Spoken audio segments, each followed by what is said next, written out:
Okay, today we'll discuss about data models in Splunk. Okay, so data models are knowledge objects in Splunk. That means they represent some kind of knowledge about the data. So data model, we can think of it as a collection of data sets which are having some kind of parent-child relationship among them, so that a user can have access to very granular level of child data sets or any of the parent data sets as well.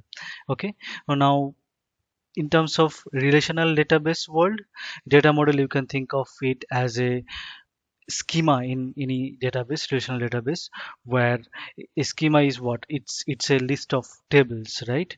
And those tables are related to each other as well, parent-child relationship, because of this normalization, right? And now when there are some reporting requirements, like for the end users, we need to create some reports. What we do, we generally build some complex queries on top of those tables, and then we create a report out of it, right?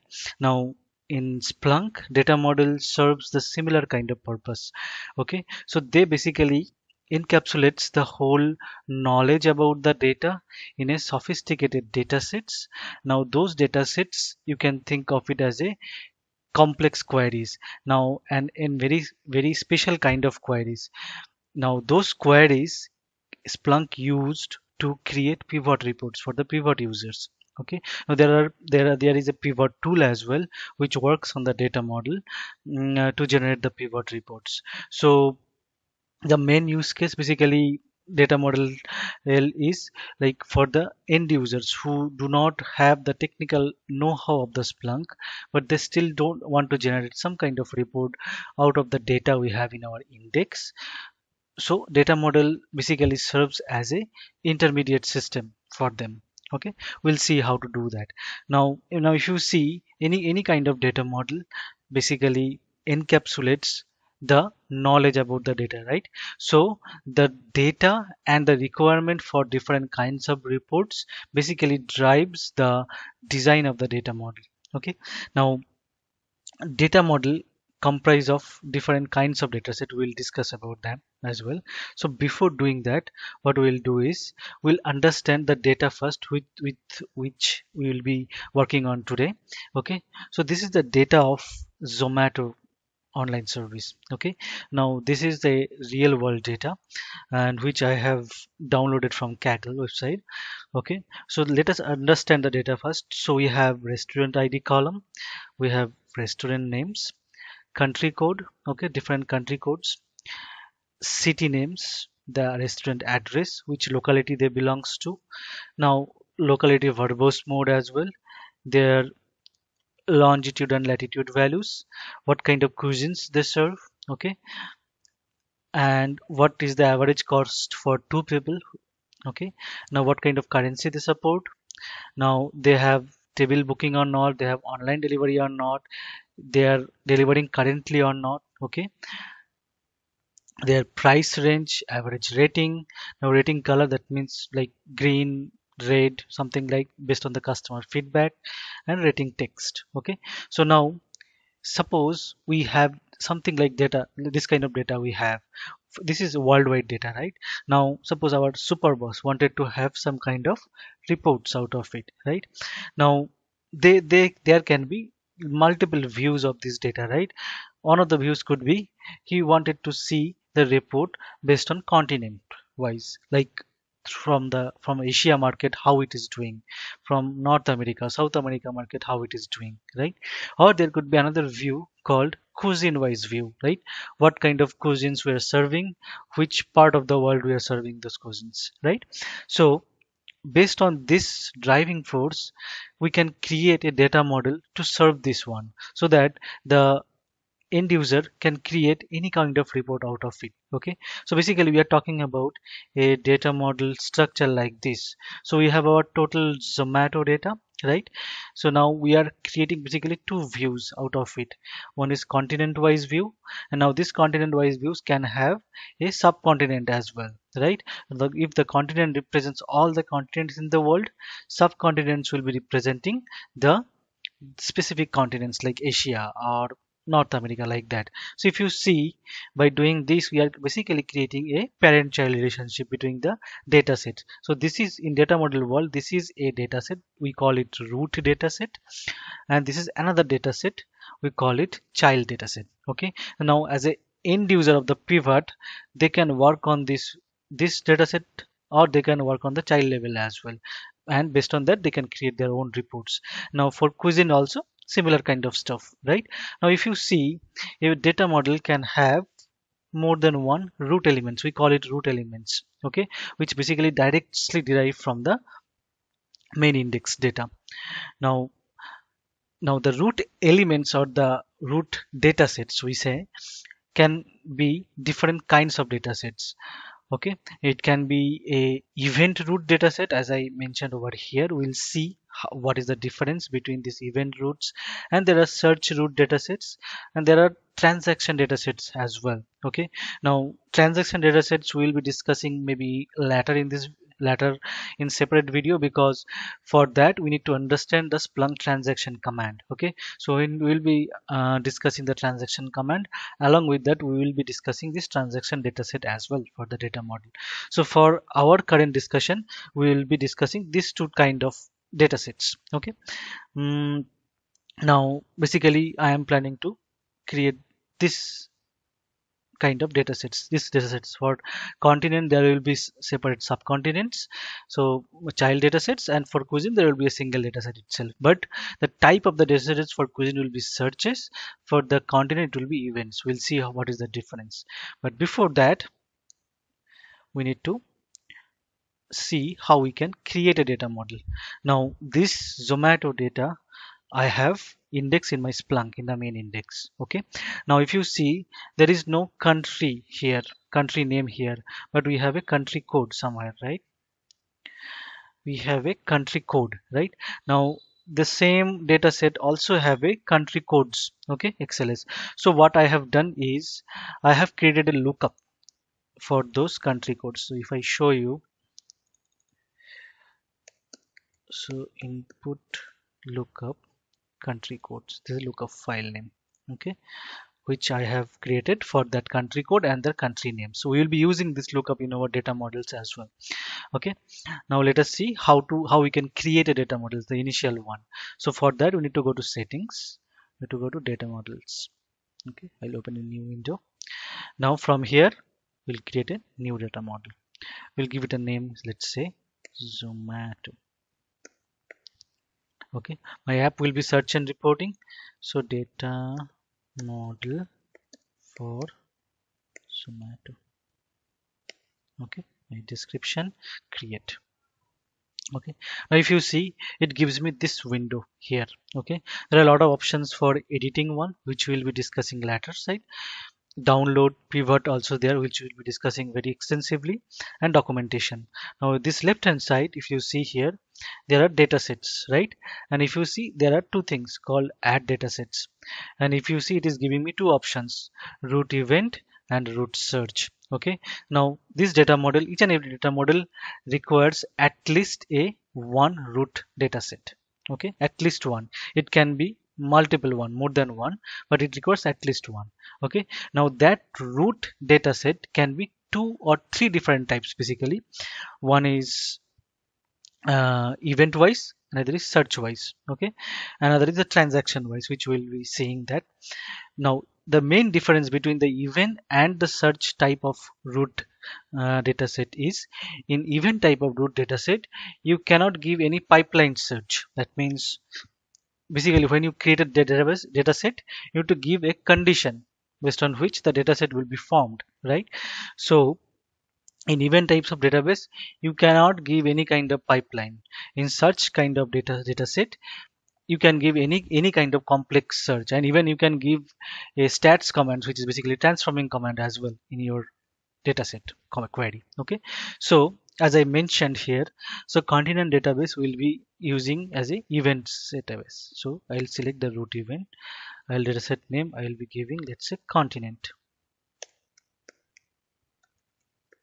Okay, so dataset ID has to be unique across the dataset data model. So better you keep it like this. Okay, now constraints means a search string, okay, based on which the data model dataset will be formed.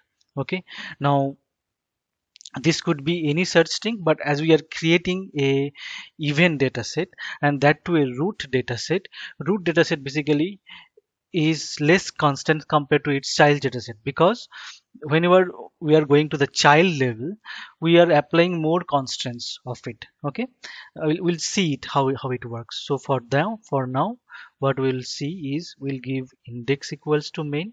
This is my query, and continent, right? That means I will be taking all those data where I have my country code, because I will be converting this country code to continent values. Okay, so I'll say my country code.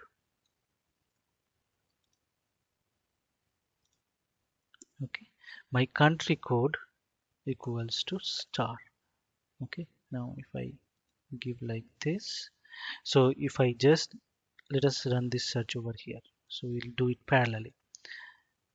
Okay, now as this field name has space in between, so what I'll do, I'll wrap this field within double quotes. Okay, okay, so the same search string I'll be providing there. So this is my root dataset created. Okay, now see, if you see, as it is event dataset, that's why events is coming over here. Now whenever you have created this root dataset, by default you will see Splunk displays this window, right? So in the right hand side you will have the rename option of this dataset and delete options. In the left hand side, if you'll see, you have it shows you the constant you have, the search string you have for this dataset, and then we have these field options. So for each and every data set comprise of lot of fields, right? So we have the full control over what field can be part of the data set. Okay, now rest of the fields will not be part of the data set, so that it will not be searchable. Okay, now if you see, by default Splunk has already created these three fields: host, source, and source type. Okay, you can override as well from here. Now for our purpose, if you see, now we can add our own field, right? Now whenever you want to add a new field, there is a add field option over here. Now if you see, there are a lot of options Splunk is giving, right?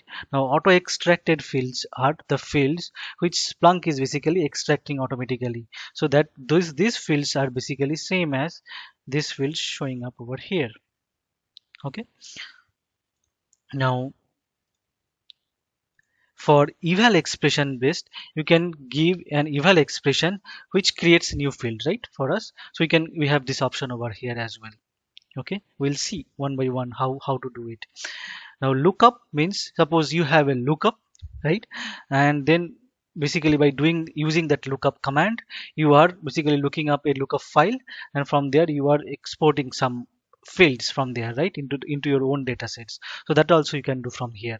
Okay, and regular expression also, you can give any regular expression so that it creates a new field, and the regular expression has to be, it should contain a named group, so that Splunk can create a field.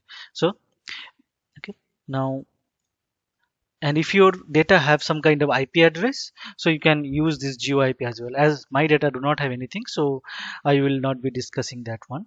Okay, now let us do one by one.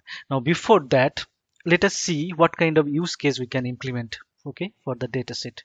So for that, I have jotted down some point about the data sets or some kind of requirement. Let's say from our end pivot users, this kind of requirement came.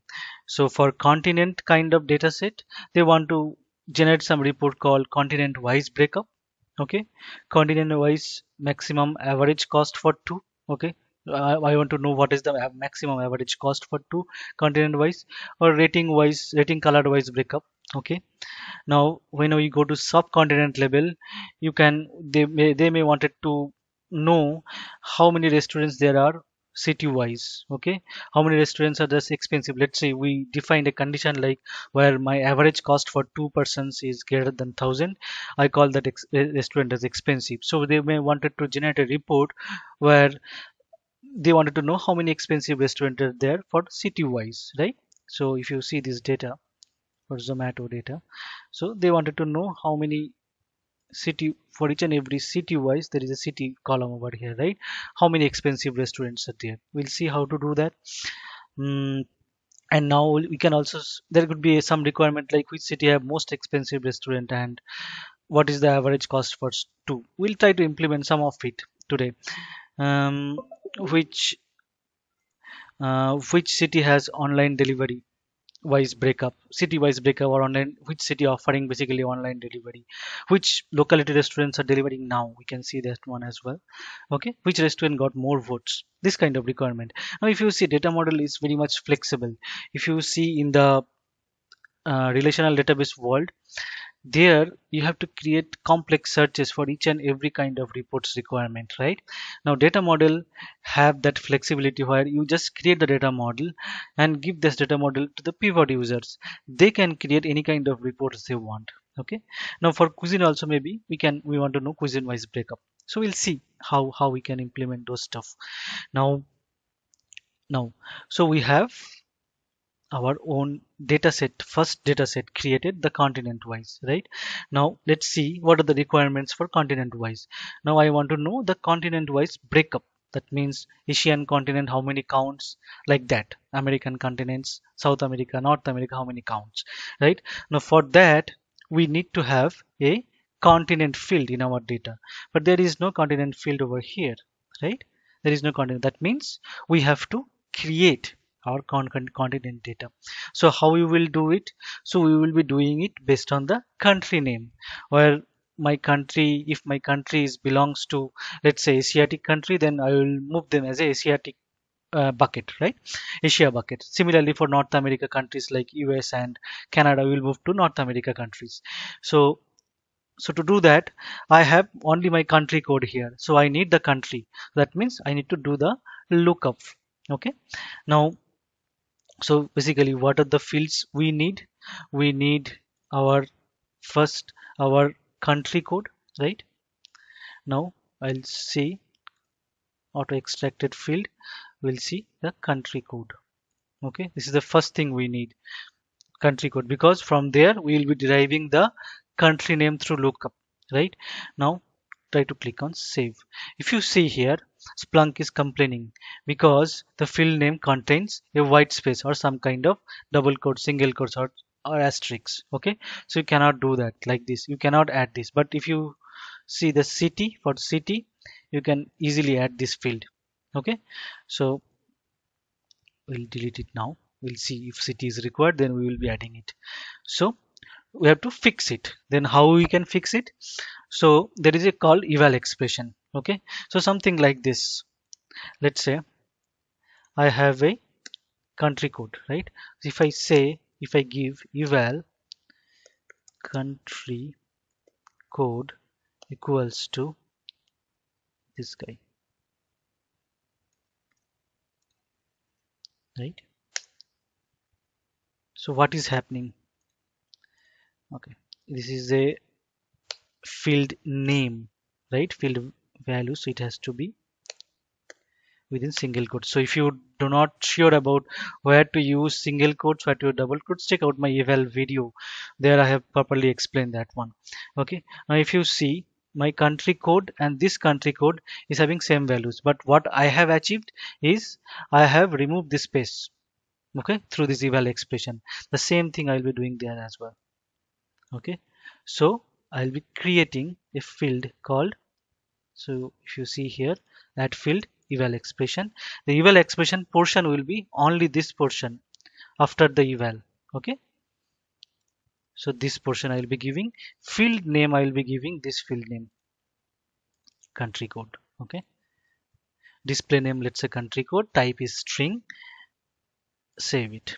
Okay, so I have my country code created. Now based on this country code, I will be generating the country names through a lookup, right? So how I will do it, let's see. So if I say lookup, right, so my country code lookup, I will be passing this country code, correct, as my country code. Then output, I will be taking my country. So basically I am passing this country code to my lookup file, and then I am taking this country field here, right? Let's see whether it is working or not. Find all the space. Okay, so this has to be there. Delete. So this is the lookup field name as my index field name. Okay, now if you see, it created my country field now. Okay, the same thing I will be doing there as well in the data model, right? So I'll be add fielding. Now in this time I will be doing a lookup.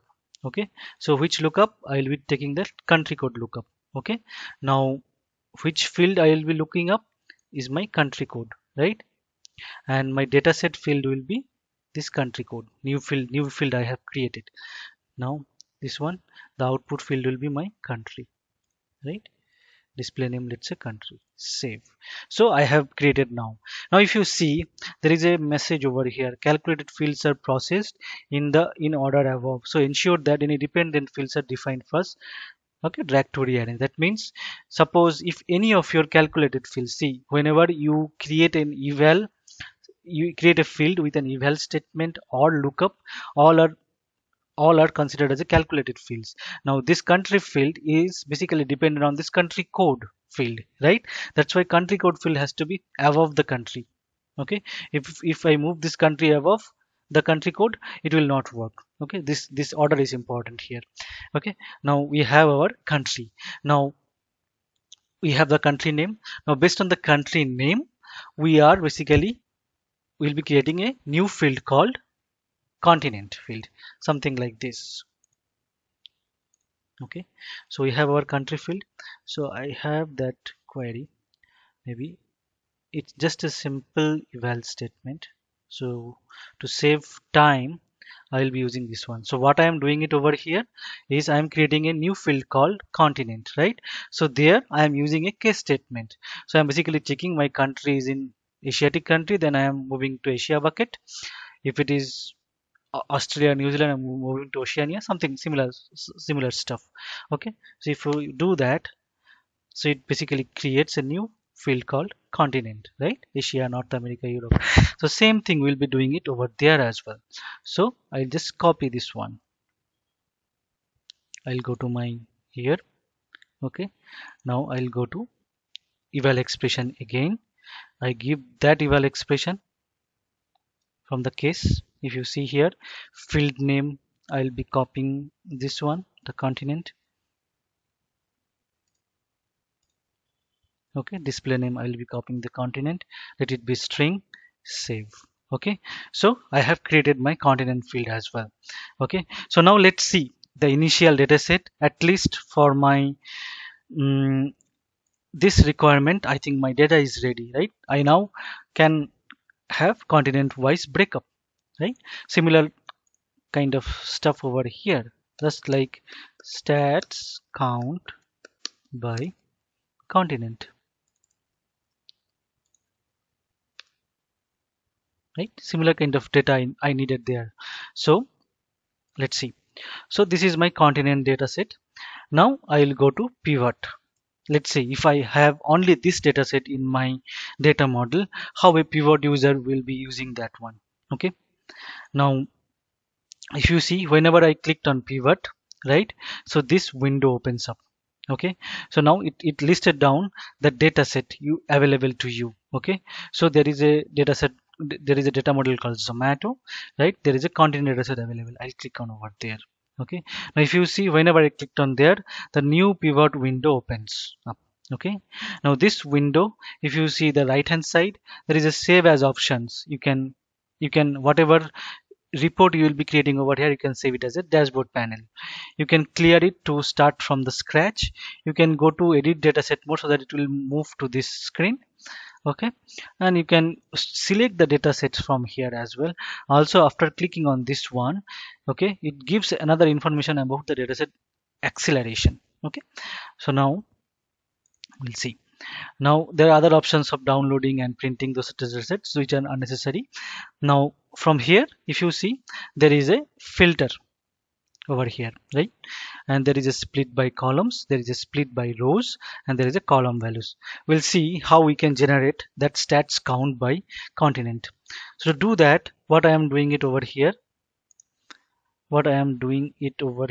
is I am basically splitting up based on the continent, right? So that means I'll say split row based on my continent, right? I'll label it continent, any meaningful value.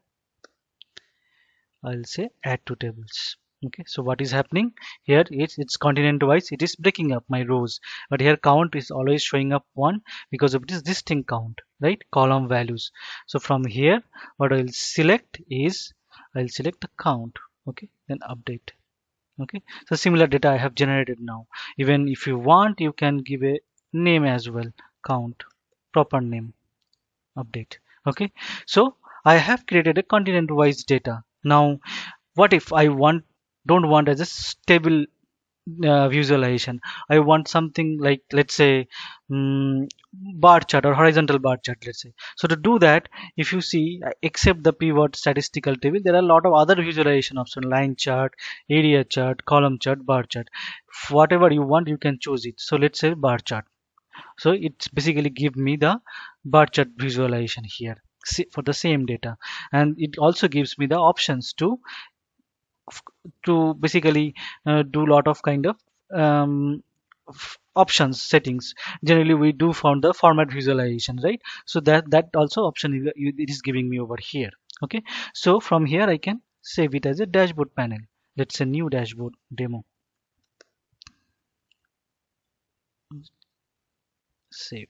Okay, if I can view the dashboard as well. Okay, so if you see in my new dashboard, that data has been generated. Okay, now if you go to edit and source, okay, so this is the whole dashboard code, right? And if you see the query it is running, it's running a pivot command. Okay, we'll see how to access a data model from search prompt using a pivot command, and there is another command called data model command as well. We'll see that. Okay, so basically this is how it works fully. Okay, now let us continue where we have left. Now we have created a root element here, right? Now let's say we want to create a child element of this data set, right? So to do that, we'll select the root element or root data set. We'll click on add data set, and we'll see a child data set. We'll give a name, let's say Asia continent.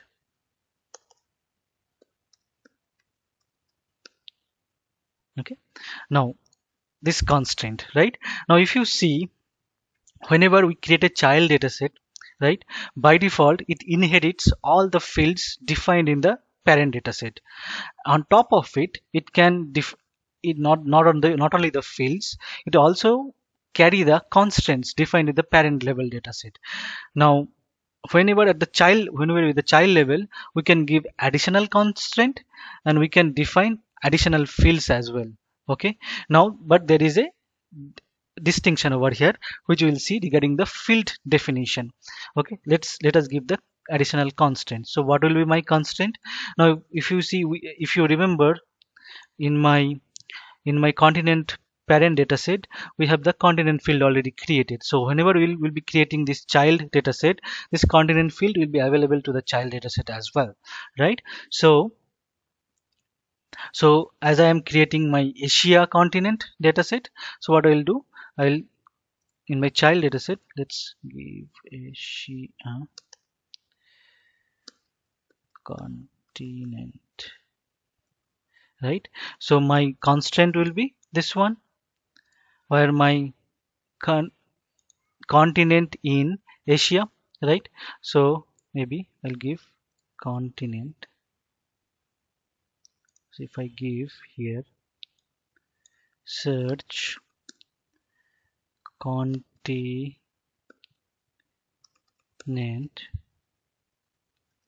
copy it from here, continent equals to Asia, right?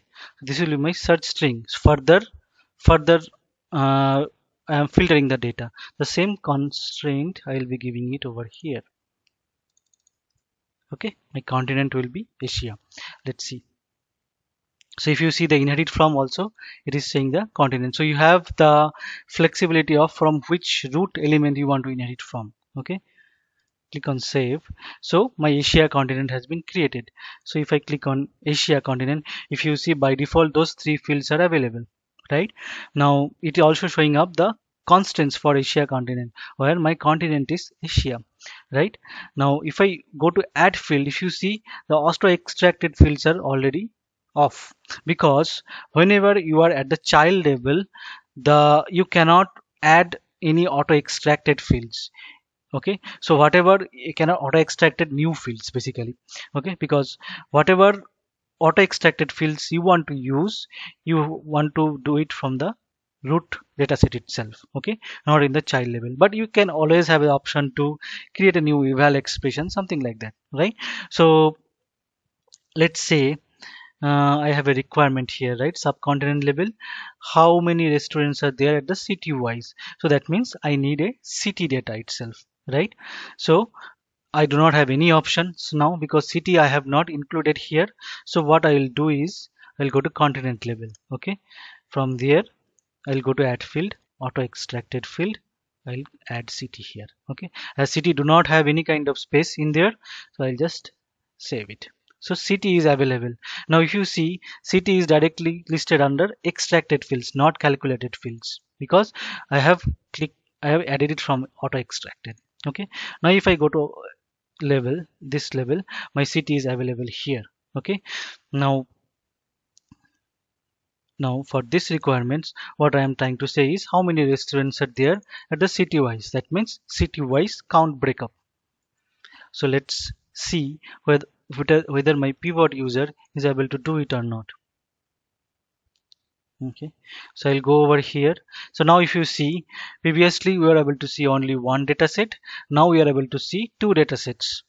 Okay, so now I will work on the Asia level. Okay, only.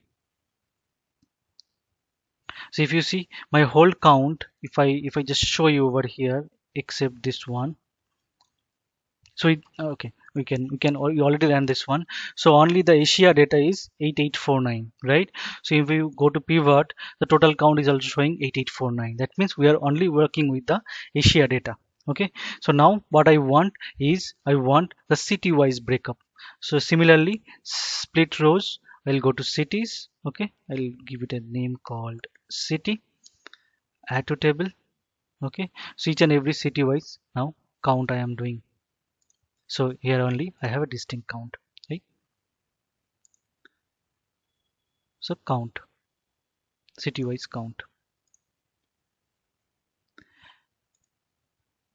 or maybe I can choose continent count. Okay, I had a distinct count, sorry. So city, I will say count, then update it. Okay, so now let's say I want to generate this as a pie chart. So I'll go to pie chart. Okay, now this is how it works at the pie chart level. Okay, similar way I can save as a dashboard panel. Now I can go to existing one, demo, save it, view dashboard. So now my dashboard has been created with two panels. Okay, now if I go to similarly go to edit and source, now both of the panels are basically driven by this pivot command, the first one and the second one, similar way. Okay, so this is how you can create and access a root level and a child level dataset, right? Now there are a lot of options when you add a field, right? So if you see here, after each and every field there is a edit option. Okay, if you click on this edit, okay, now you can change the type of the field, like basically whether it's a string, number, boolean or not, based on this type. Okay, based on this type, uh, when you go to pivot, right, I'll show you one example for that. And you can make it as a optional or required field as well, right? So you can make these fields as optional, required, hidden, or hidden required. Okay. Mm, so okay, let's go back there. And okay, now for any field which requires a regular expression, so you can just give a regular expression like this. Suppose let's say I have a field like this. In the search, from this locality verbose mode, right, it has something like this. So I just wanted to extract this New Delhi field, New Delhi value from there, the city value from the locality verbose field. Okay, so to do that, first what we will do, we will add this locality verbose field, right? Similar way we have done it for other field which have space in between. So what we will do, add field eval expression. In that eval expression I will give this one and say locality verbose. Okay, so similar way, copy, display name, save. Okay, now this one is done. Now from there I will create another field, okay, through regular expression. Now if I'll go to add field and go to regular expression. Okay, now extracted from, I'll be selecting the locality verbose field. Now from there I'll be giving a regular expression. So the field values are something like this. So I already have the regular expression, so I'll just quickly copy that. So it is doing nothing, it is starting from the comma. I think I have not copied the comma. Yes, so it's starting from the comma. Okay, then there is a space, and then whatever is there, it is capturing that field. Okay, so now I'll just, this will be the newly created field name. So I'll give the display name as it is, save. Okay, now if I access the data model, okay, so now let's say, now there is another way to access it. I'll go to pivot first. Pivot way we have seen it. If you just click on it here, okay, and click on it here, it's basically runs the search. It is running behind. Now this search is basically responsible for the creating of different pivot uh, panels or pivot queries, right? Now city from locality, if you see, this is a new field. All these fields has been created. Okay, and this field will be available as well in my data model. If you see here in the continent level, city from locality, even when I'm go to that one level down, it is also available there. Okay, so now we have seen how we can create the event type of root object or root data set. We have seen how to create a child data set. We also seen how to create a pivot report out of the data set. Now let us see how we can create a root search kind of data set. Okay, now we will give this name as, let's say, cuisines. Okay, data set ID. Now the search string. Okay, now let's do that. Now if you see, for the cuisine search, I will not be doing any kind of country lookups on this thing, right? So I'll be completely removing this one. Okay, now if I say table, there is a field called cuisines over here, right? Let's copy, let's table this field here. Now if you see, all these cuisines, most of these restaurants are were offering basically more than one cuisine, right? So I just wanted to know the cuisine wise breakup. So to do that, what I will do is I will be creating a multi-value field of this cuisine fields. So to do that, what I will do, eval, okay, I'll say cuisines equals to, we'll be using the split function, split of cuisines based on comma, right? So if I do that, wherever we have more than one cuisine, it will create a multi-value field out of it. Now if I do mv expand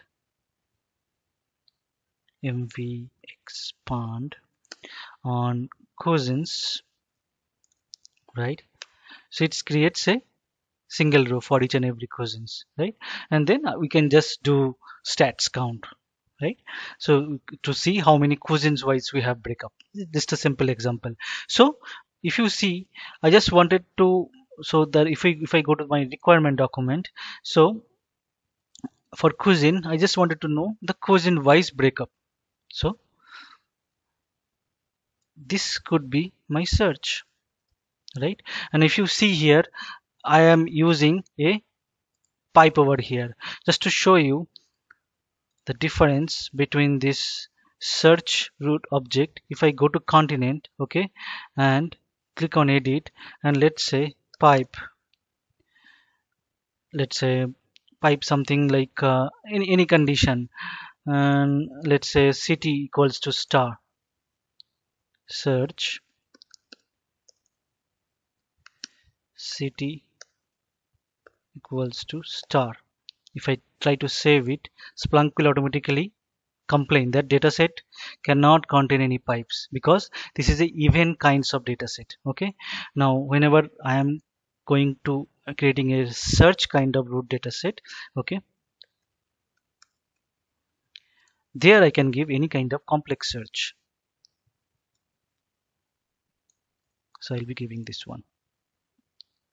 Okay, so click on save. So it will not complain anything now. Now if whenever I am going to pivot now, right? So okay, now if you see, I cannot select anything because cuisine database I still not added any field. If you see, if I go to cuisine database, I do not have any field. So what I will do is I will add some auto extracted field called cuisines, because this is the only field available there according to my search, right? Whatever search we have done it over here, right? So I'll save it. Now if I go to pivot, my cousins is accessible now. Okay, so it will have that search result count. So what I will do is I will split row by cousins. Okay, add to table. I'm done. This is my cousin wise breakup. Okay, now let me show you the pivot wise. Okay, so that's the thing I wanted to show you once, where based on this type of the field you have, right, the string, number and all, in pivot, okay, this column values will be changing. Okay, now here this type of value you want, for number field you can do summation, maximum, all this kind of stuff. Okay, for string you can do only these values, distinct values and all. Okay, now so you have seen how to create a search type of this thing as well. Now each and every data model can be accelerated, right, for faster access, for the faster access of the pivot users. So to do that, what you need to do is you need to accelerate the data model. So this is how we can do it. We go to data models. Okay, so this is our data model, right? And if you see this column, this is the acceleration on. If I click on this one, it's saying my data model, this model is not accelerated one. Okay, so the accelerated data model, what you need to do is you need to click on edit acceleration. Okay, now it is saying private data models cannot be accelerated, so I have to edit my permission. I can edit permission from here, or I can edit permission from here. Okay, I'll say all apps. Let's say it right, everyone. Now if I go to edit acceleration, I can accelerate it now. If I click on accelerate, it will ask me for the summary range. That means when you accelerate a data model, it's basically create a summary index kind of stuff, where it automatically saves the key value pairs. Okay, so whenever you access the data model, it don't directly go to index, it directly fetch the data from those key value pairs, and it is also running as a job very periodically. Okay, if you go to advanced settings, okay, if you see that job runs every 5 minutes. Okay, so that it builds up that summary gradually. Okay, so that's why when you have accelerated data models, the access of the data models is very much faster. Okay, now but you have to remember a couple of things here. When you are accelerating a data model, okay, so the data model acceleration it's a memory hungry as well and process intensive as well, because Splunk runs lot of concurrent summarized searches. If you see here, based on those number of searches, the processor will be busy and it basically creates a summary index, right? It consumes some memory as well. You have to keep in mind that one. And also, whenever you accelerate a data model and the data model have a search, let's say I'll just click on the acceleration, and if I go to my Zomato data model, if that data model have a search root element which contains a non-streaming search, something like stats count, something like that, okay, those data model datasets cannot be accelerated. A data model can have datasets which are accelerated, which are non-accelerated, that is perfectly fine. But to accelerate a data model dataset of search type, you need to make sure that the dataset contains a streaming command like event stat, stream set, something like that. Okay, streaming search command. So you have to make sure that. So let us go back to all data models and see. Now if you see, this is ticked, right? If I click on here, so what it is doing, it is basically the acceleration option is showing up over here, and it's showing what is the status of the current acceleration. It is completed, how much size it has took in the memory, what is the summary index range, how many buckets you have created, when it is updated, everything. Okay, from here you can rebuild the acceleration, update it, edit it, whatever you want, you can do it. Another thing, whenever you have accelerated data model, if you go to the data model, you will lose all the editing options here. Okay, and this message is showing up over here as well. You have to keep in mind that. So if you need to edit it again, you have to disable the acceleration and do it, the edit it. In that case, again, everything will be rebuilt again, and that is more process intensive. So that's why before you enable the acceleration, you need to make sure your data model is in correct shape and all the data model designs are fine. Okay, now we almost completed all the actions points, one except one, to how to access a data model from the search, right? We already saw one where we have seen the in the demo, right, through pivot command. So this is how you use the pivot command, then the data model name, and the data model data set name, and then the count as count, then you are splitting row. Basically the split row is a command based on the continent, right? That is another way to do it, is called data model command. Data model is a command. Okay, I'll have to give the data model name Zomato. Okay, and the data model data set name, which one you want to access it. Suppose I want to access the continent, I have to give the set ID. Okay, so I'll give continent, this one, then I have to write a string called search. So this will be giving you the similar event wise display of the data model. Okay, and only those fields the continent dataset includes. Okay, and if you see, each and every field is pre-populated with this continent dot the field name. Okay, now if you want to search the Asia continent, you have to give the ID, not the value, display value. Okay, you have to make sure that one. Similar way I can access the Asia continent search as well. Now you can use this search in your data, in your dashboard as well, as a base search from there, so you can directly access the data model. Okay, and now just wanted to show you another stuff over here with these filters. We have seen how to split rows. Similarly for split column also you can do it. So let's access a data model. So it will go to strings data models. In Zomato data model, what we'll do, for the continent I'll say pivot. Okay, continent. Okay, now I can do with split row, let's say continent, right? I can do a split column as well, let's say city. So it creates this kind of view. Okay, continent city wise breakup. Okay, you can add any condition as well in the filter. So this is for the time filter, right? You can add another condition, let's say my city name, okay, should match with this one, let's say city name should match is, let's say this one.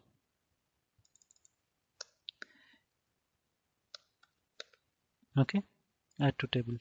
So it will only filter for that particular city. So this is how the filter works as well in the pivot report. Pivot, this tool is very much powerful tool for creating any kind of visualization. If you see here, the whole dashboard you can create without knowing any kind of complex search. This is the beauty about this data model and this pivot tool in Splunk. Okay, so maybe in the later video I'll try to explain the transaction kind of data sets in detail with the transaction command. That will be more cool. Okay, from now I think this is the way, this is the basics of data model basically, and hopefully I'm able to give you the proper intuition about how what drives basically creating a data model, and how to design a data model and how to design different kinds of data sets in a data model. See you in next video.